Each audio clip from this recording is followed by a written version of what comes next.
और अब देखिए दिव्यांगजनों के लिए खास बुलेटिन। महाराष्ट्र में जारी चुनाव प्रचार के बीच प्रधानमंत्री नरेंद्र मोदी ने गुरुवार को 3 जनसभाओं को संबोधित किया। तीनों ही रैलियों में पीएम मोदी ने कांग्रेस और उद्धव ठाकरे पर जमकर निशाना साधा। मुंबई की रैली में पीएम मोदी ने कहा कि मुंबई स्वाभिमान का शहर है, लेकिन महाविकास अघाड़ी के सदस्य उद्धव ठाकरे ने अपनी पार्टी का रिमोट कंट्रोल उस कांग्रेस को सौंप दिया जिसने बाला साहब ठाकरे का अपमान किया था। चुनाव प्रचार के दौरान पीएम मोदी ने संभाजीनगर में महामंडलेश्वर स्वामी शांतिगिरी महाराज से मुलाकात कर संत समाज से भी जीत का आशीर्वाद लिया। महाराष्ट्र की सभी 288 सीटों पर एक ही चरण में 20 नवंबर को वोट डाले जाएंगे और 23 नवंबर को नतीजे आएंगे। यूपी में होने वाले उपचुनाव में बीजेपी और समाजवादी पार्टी ने पूरी ताकत झोंक रखी है।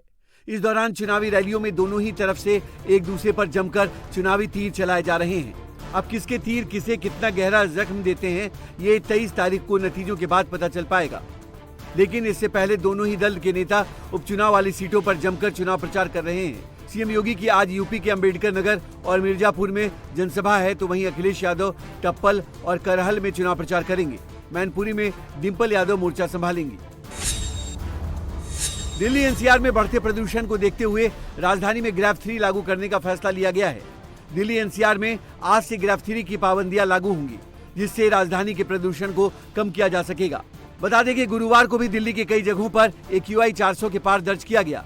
आपको बता दें कि जब AQI 200 के पार चला जाता है तो ग्रैब का पहला चरण लागू किया जाता है। उसके बाद जब AQI 300 के पार जाता है तो दूसरा चरण, और जब AQI 400 के पार चला जाता है तो ग्रैब 3 लगाया जाता है। ग्रैब 3 लागू होने के बाद निर्माण कार्य और किसी भी तरह की तोड़फोड़ पर पाबंदी रहेगी। BS6 डील वाली अंतर्राज्यीय बसों पर प्रतिबंध रहेगा। कक्षा 5 तक के बच्चों की क्लास ऑनलाइन की जा सकती है। केंद्रीय गृह मंत्री अमित शाह ने झारखंड में पूरा दम लगा रखा है। लगातार चुनावी सभाओं में वो हेमंत सोरेन पर जमकर निशाना साध रहे हैं।